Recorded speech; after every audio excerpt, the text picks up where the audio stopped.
We're on chapter 4, iterative methods for solving systems of equations.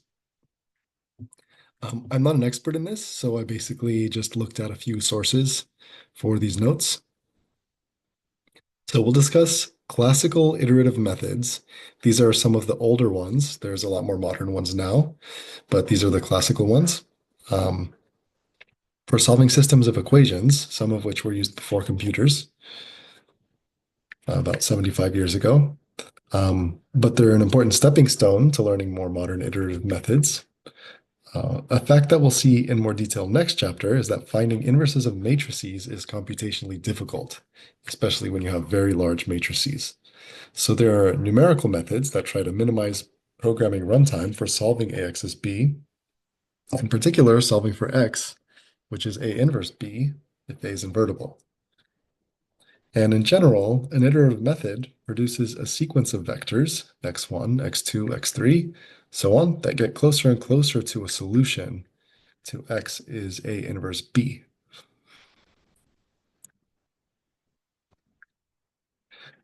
And important features of iterative methods include rate of convergence to a solution, the amount of computations for finding successive terms in the iteration, the volume of storage required on your computer, the pattern of memory access, and others. In general, denote xn by x1n, x2n, x3n, and so on for any size vector, not just a 3 vector. And to be clear, n is not a power, it's just notation for the nth iteration. So let's talk about what the Jacobian Gauss-Seidel iterations are. This is thought of as the simplest iterative method for solving x as b for an n by 1 vector x, given an n by n matrix A and an n by 1 vector B.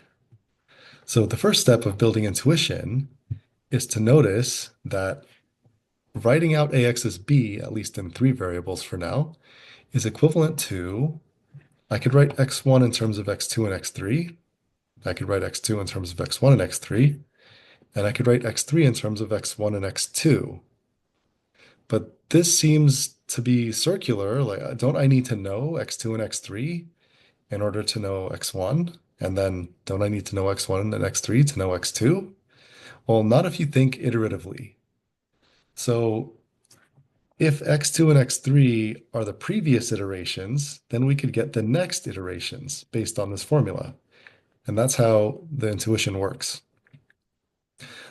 For this solution, we need the diagonals to not be 0 always. That's one of the conditions we need for Jacobian Gauss-Seidel iterations. So assume that xk minus 1 is an approximation to A inverse B. Then we could generate xk by these formulas. So x1k depends on x2k minus 1 and x3k minus 1, and so on.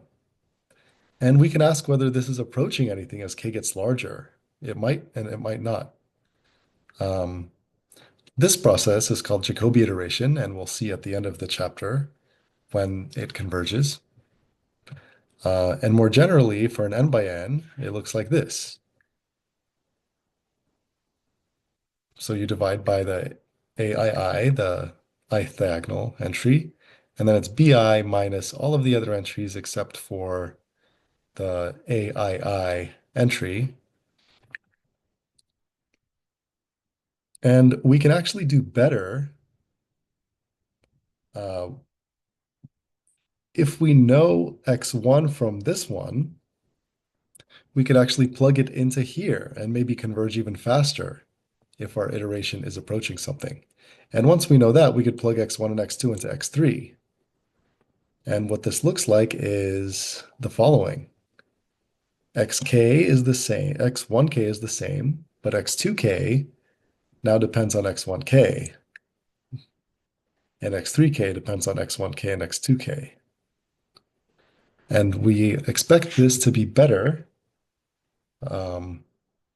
if the xi's are actually approaching something, or we'll see when it's better, actually. It's not always better.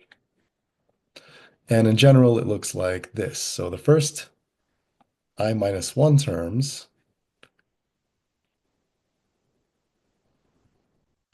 are x are from xk because we've already solved for them. And then the remaining terms are still from xk minus 1. And this is Gauss-Seidel iteration. And for both of these, to go from xk minus 1 to xk, we can use the following notation. So we could denote by LA this lower triangular matrix, DA the diagonal matrix, and UA the upper triangular matrix, where A is LA plus DA plus UA. And in general, again, this isn't just for 3x3s. This is for any dimension, and the decomposition will be similar. So both of these satisfy affine equations of this form. So when in Jacobi iteration, M is the diagonal matrix, and N is minus LA plus UA. That's just because AX is B, and now I subtract off DA and UA onto the other side. But this is exactly what the Jacobi iteration was saying. So I had DAX, that was my AIXI, and then B minus LA plus UA was B minus LA. That was these terms. That's you have to check by hand. J is less than or equal to I minus 1. That means it's the um, so what is that saying?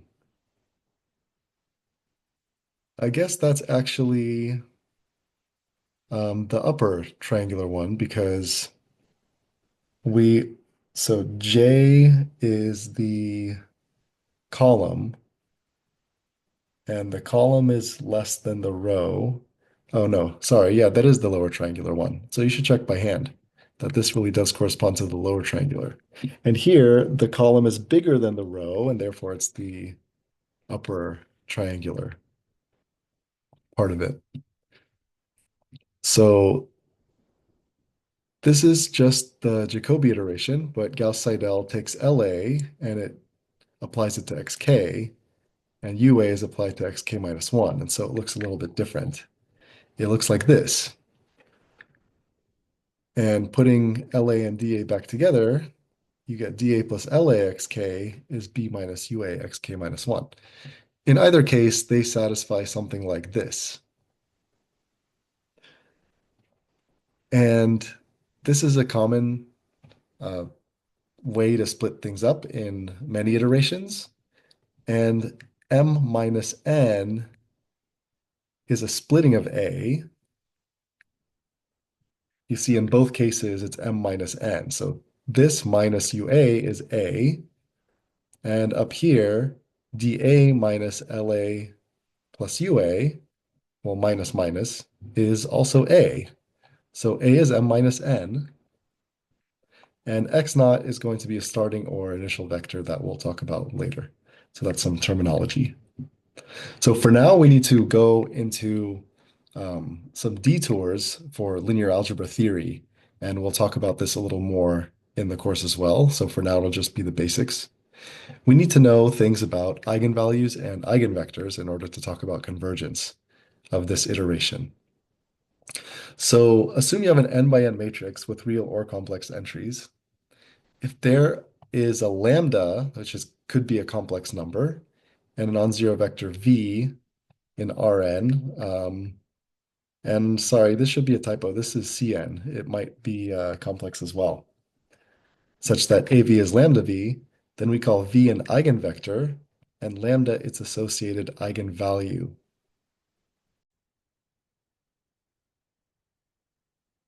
Okay, so if A is an n by n matrix with real or complex entries, then if there is a lambda in C and non-zero vector v, such that AV is lambda v, we call v an eigenvector and lambda its associated eigenvalue. So eigenvalues and eigenvectors tell us a bit about when the matrix A behaves like a constant, right? Instead of multiplying v by A, we could have just multiplied v by a constant scalar. So for example, identity matrix times x is x for every vector x in Rn, or actually Cn. So this doesn't have to have real entries. Less trivially, if you have a diagonal matrix, then D times EJ is DJ EJ, where EJ is in Rn the vector with 0 in all components except for 1 in the jth component. You could also think of it as sitting in Cn as well, but also just 1 in the jth component and 0 everywhere else. So see if you could find eigenvalues and eigenvectors of 2 by 2 matrices that we've seen before, like from chapter 1, 2, and 3. We'll discuss a few more important ways to find eigenvalues of matrices in the next chapter, and we'll use these later on also to work with conic sections in the future.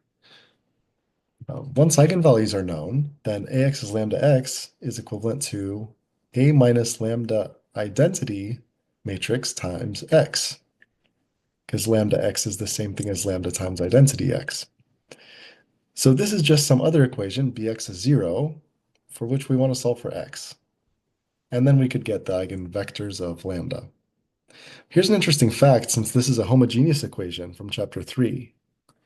If x prime and x double prime are solutions to bx is 0, then so is ax prime plus bx double prime. Therefore, if you have any two solutions, any two eigenvectors of A with the same eigenvalue, then any linear combination of them also has the same eigenvalue. So eigenvectors for eigenvalue lambda form what we call a vector space. And we'll see in the next chapter that an n by n matrix A can have at most n distinct eigenvalues. And it turns out the rate of convergence of this iteration to a solution depends on the eigenvalues of m inverse n, where recall m minus n was the splitting of A that we had in both Jacobi and Gauss-Seidel methods, and for other iterative methods as well. So let's talk about the following. The spectral radius of an n by n matrix is the following scalar. It takes the maximum of the absolute value or the like complex norm of lambda, where lambda are all of the eigenvalues of m. And this maximum exists since there are at most n eigenvalues. And the following theorem and its proof can be found in this textbook that I'm citing, Matrix Computations. I didn't want to include it here. So if you have a splitting of an invertible n by n matrix A, and assume that m is invertible, then the iterations of this process converge to x is A inverse B for all starting vectors, if and only if the spectral radius of m inverse n is less than 1. That is, if all eigenvalues of m inverse n are less than 1. So this does mean something geometrically, but it's pretty complicated to get into right now, especially since we haven't even talked about eigenvalues. There's two critical factors for when iterative methods of the form above are to be applied. So the splitting must have a property that my equals c is easy to solve, right? We need m to be invertible. If m is diagonal, then this is very easy. And if m is triangular, this is also very easy. So in both of these cases, these are easy to solve.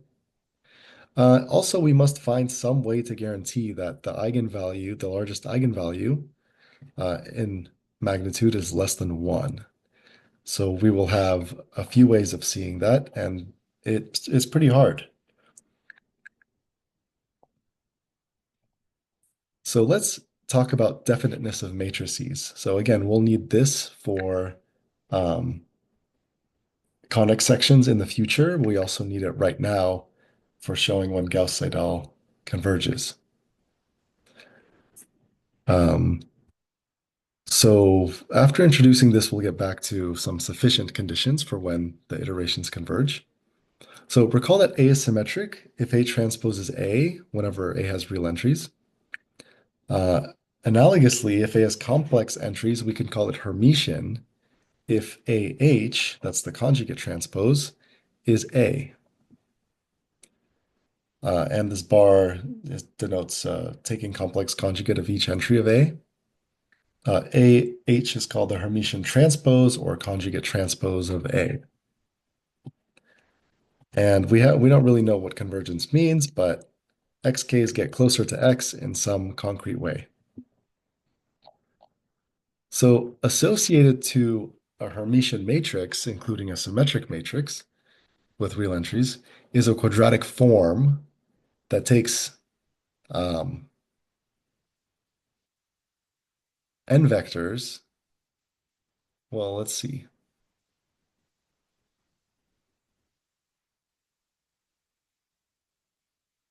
Yeah, I guess it takes n vectors, although the entries are not in Cn, so this is a typo. The entries are actually just indeterminants x1 through xn.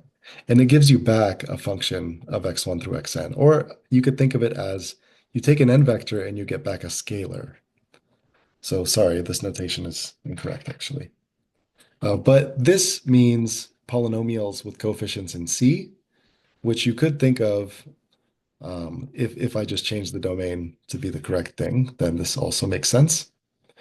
So for x is x1 through xn, this is a column vector. I'm just writing it as a row with open brackets with parentheses. So this quadratic form of x is defined to be this. And then when you compute it out, you get the sum. So let's do an example. So if I take A to be this matrix, it's a symmetric matrix, then QA is going to be this product. And we could, if we have real entries, we could just talk about, we could just take real entries here as well. Um, but if we do this part, we multiply together, and then in the end, we get the complex conjugate x1 squared, the complex magnitude of x1 squared, and the complex magnitude of x2 squared, and 4 times real part of x1 bar x2. So recall that this complex absolute value is the square root of a squared plus b squared. And this could be defined for matrices that are not symmetric, but symmetric matrices A are especially nice because you could recover them from this quadratic form. Like the 1 tells you that there's a 1 here, the 5 tells you that there's a 5 here, and the 4 tells you that there's a 2 up here and a 2 down here. You divide it by 2 because it's symmetric. Otherwise, so it's because a12 plus a21 must be 4, and they're equal. But if they weren't equal, then this has infinitely many solutions, and we wouldn't know what the matrix was. So you want to talk about quadratic forms only for symmetric matrices or Hermitian matrices. Similarly for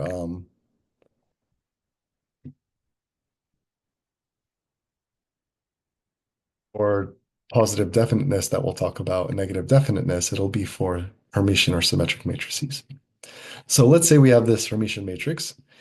It's positive definite if the quadratic form is always positive for all x in Cn, and positive semi-definite if it's just non-negative. It's negative definite if QA is always negative whenever x isn't 0, and negative semi-definite if QA is not positive, and indefinite if it attains both positive and negative values. So I forgot to include examples here, but you could check that diagonal matrices with positive diagonal terms are a positive definite. If I had negative diagonal terms, it would be negative definite. And if I had mixed sign terms, it would be indefinite. And then if I had something like non-negative diagonal terms, it would be positive semi-definite. And if I had non-positive diagonal terms, it would be negative semi-definite. So here are some examples of positive definite, negative definite, and everything else. So this is positive, negative, indefinite, positive semi-definite, and negative semi-definite. These are all the 5 cases. But this is just for diagonal matrices. It's much harder to tell for non-diagonal matrices. But for 2 by 2s, there are tricks you could do. So here's a really interesting fact. So if A is an n by n Hermitian matrix, Then there's an orthogonal basis of eigenvectors, whatever that means. We'll see later. But the point is there are n corresponding eigenvalues, possibly repeated, where lambda I is the corresponding eigenvalue to the eigenvector xi. But the point is that there are n real eigenvalues. So all the eigenvalues are positive. And we'll talk about this more in the future.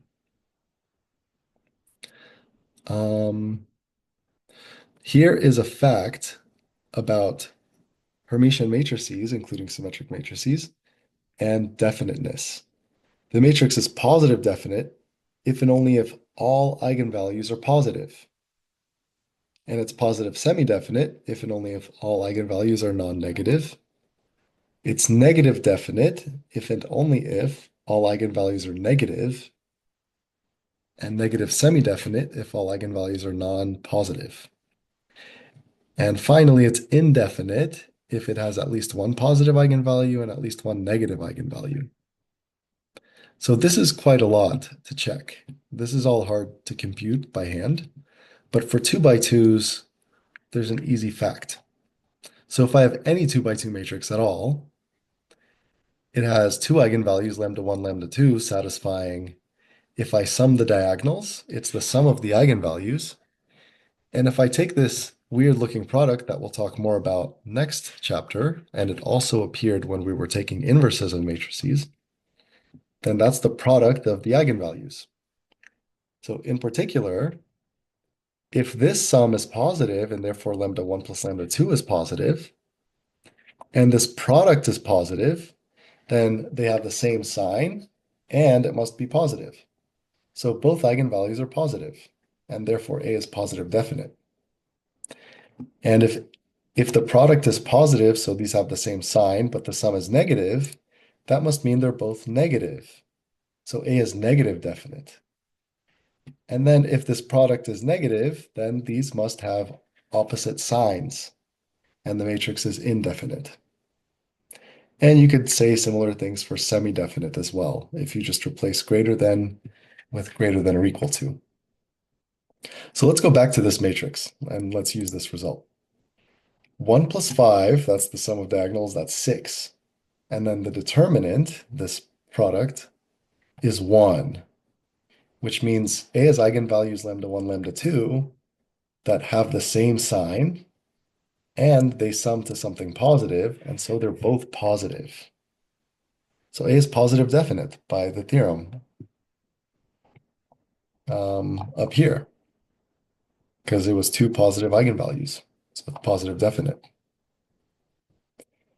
So the following will be useful for Gauss-Seidel and relevant for conic sections as well. So let's say you have an n by n matrix, and let lambda be the maximum of the absolute values of lambda I. Then lambda is less than or equal to if you choose a row and then you sum over all entries in the row and you take the biggest possible sum. Lambda is less than that. So the theorem guarantees the largest eigenvalue is less than 1 plus 2 and 2 plus 5 for the matrix A we considered above, this one. So it's less than 7. Okay, so the largest eigenvalue you could compute is actually 5.8, which is less than 7. That's good. You see it's bigger than 3, so it wouldn't work unless we put the maximum here. The other eigenvalue is 3 minus 2 root 2, which is still positive, and so when we take absolute values here, we just need to check 3 plus 2 root 2. That's the biggest one. And that's it. So let's prove this fact. Lambda be the largest eigenvalue of A in absolute value, and let x be an eigenvector with eigenvalue lambda. So AX is lambda x. And absolute value of lambda is the maximum of these absolute values, lambda i's. And the maximum is taken over all eigenvalues, only finitely many. Now let xi be the maximum of the xj's. That's the largest entry of x in absolute value. And this is non-zero because x is not the zero vector, because it's an eigenvector of something. Eigenvectors are defined to be non-zero. If you consider the ith row, if you do ax, you get this product and sum. And if you look at lambda x, you just get this simple product. So this was a matrix multiplication, ax, and this was lambda x. Taking absolute values of both sides and using triangle inequality, which says that absolute value x plus y is less than absolute value x plus absolute value y. We see that, so absolute value here is here, and then absolute value of this sum is here. And then we use triangle inequality to move the absolute value inside the sum. Call xi is the biggest one of the xj's. And so this sum is less than if we replaced all the xj's with xi. Then we could factor it out. And xi is not zero, so we could divide both sides by xi to get lambda is less than the sum. And now to make the sum independent of our choice of I, you could now take a maximum over all I. And therefore it's a constant. It doesn't depend on the variable I or j or anything else. So lambda is less than the maximum as we wanted in the theorem statement. This will be useful for convergence of Jacobi iteration. So let's talk about sufficient conditions for convergence. So some conditions that guarantee convergence.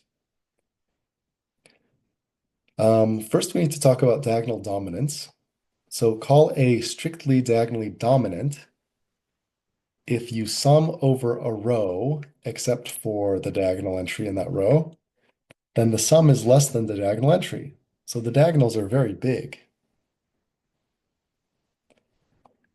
So here's the theorem. If A is a strictly diagonally dominant n by n matrix, then the Jacobi iteration converges. So by the Jacobi iteration, we computed m and n in the splitting. M was dA, the diagonal entries, and n was LA plus UA, so everything except for diagonal entries, and 0 in the diagonal. You could check that dA inverse has entries AII inverse. And we'll do an example later of this. You can just check with matrix multiplication. Multiplying a diagonal matrix D with diagonal entries DI times M just scales the ith row of M by DI, and we'll see that later too. So this matrix multiplication gives me this new matrix. So I divided this by A11, I divided this by A22, and so on. Now, by a theorem, the largest eigenvalue of lambda must satisfy it's less than the sum over any row, or the maximum, or the biggest possible sum of the rows, summing all of these entries. Well, that's just Aij over Aii. And if A is strictly diagonally dominant, that's less than 1, because if I divide both sides by Aii, I get that's less than 1. So convergence follows because we needed the spectral radius to be less than 1 as part of the theory for when this iteration converges. So let's check some examples with claims we made. So if I take the diagonal matrix 2, 3, and I multiply it by 1/2 a third, you could check that you get identity. And same thing if you switch the order of multiplication.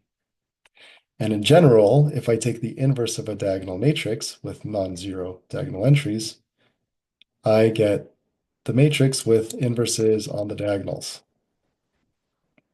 And you could show D has an inverse if and only if all diagonal entries are non-zero, since 0 doesn't have an inverse. So you wouldn't be able to ever get identity matrix if one of the entries was 0. Also, diagonal matrices scale rows when acting on the left. So if I multiply this diagonal matrix by, say, this 2 by 3 matrix, the matrix computation tells us that, well, this becomes 2 times 2. Then this one will become 2 times 1. This one will become 2 times 5. So we scaled the whole top row by 2. Then if you do the matrix multiplication on the bottom, you scale the whole bottom row by 3. And that's how we arrived at this computation up here. Okay, and you could also check that MD scales the columns of M instead of the rows.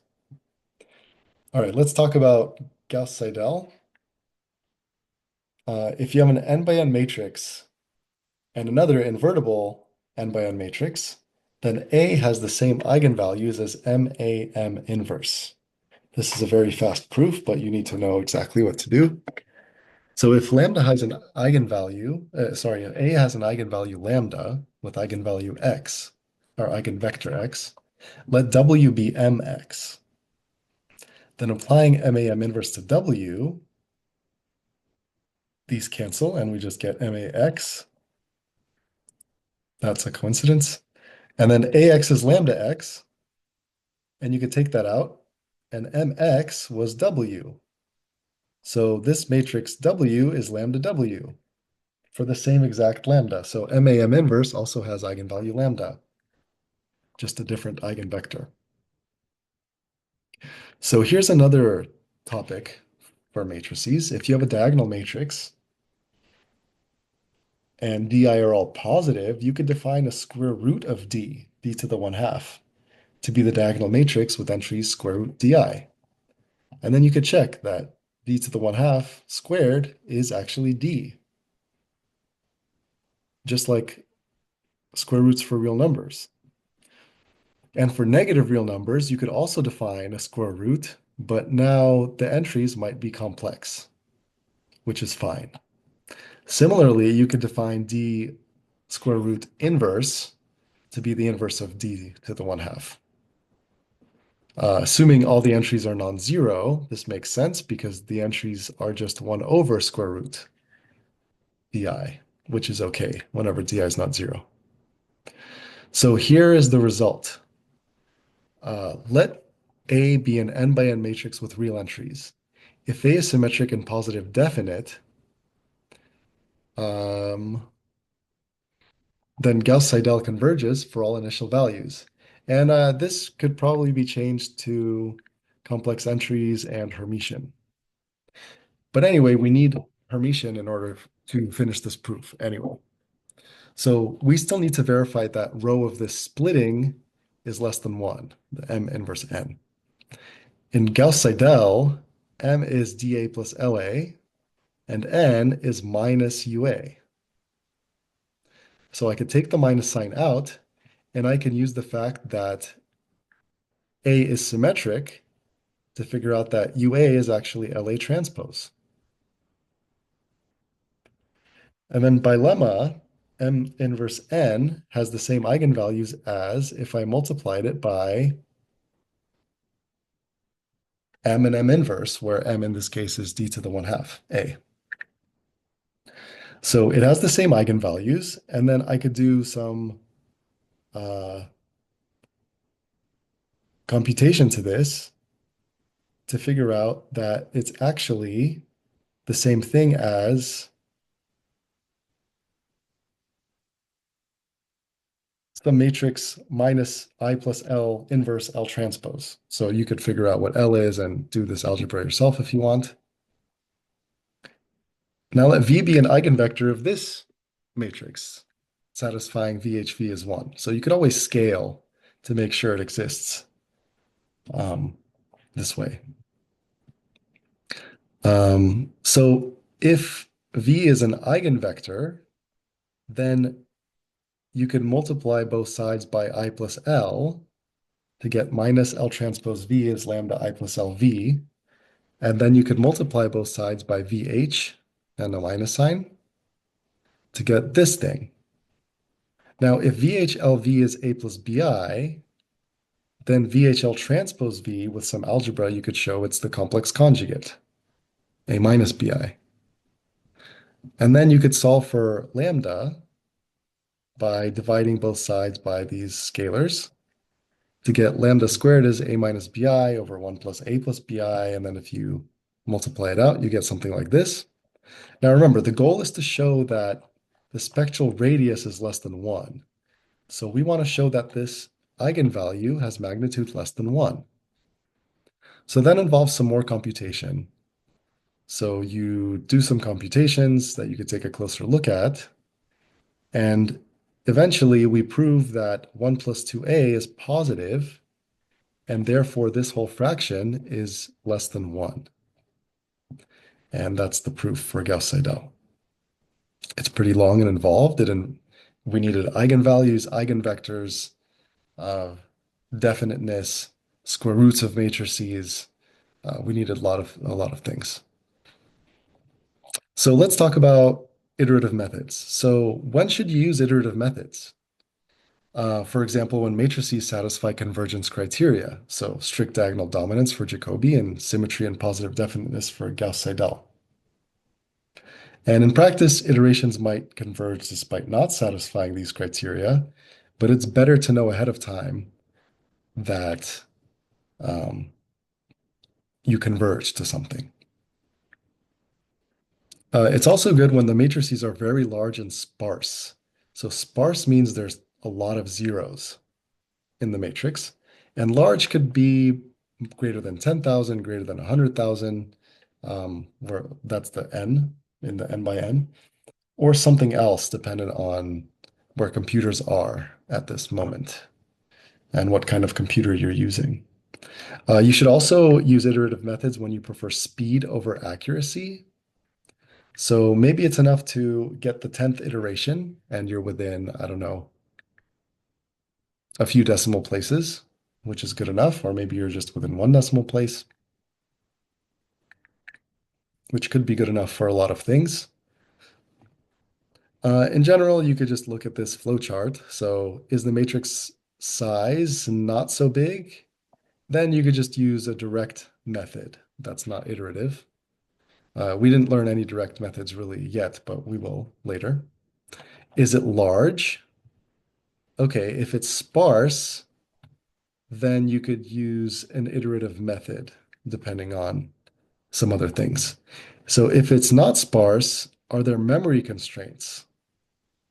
If you do have memory constraints in your computer or in your program, then you might want to consider direct methods. Uh, if you have some, but not that many. If you have a lot of memory constraints, then you might want to iterate as well.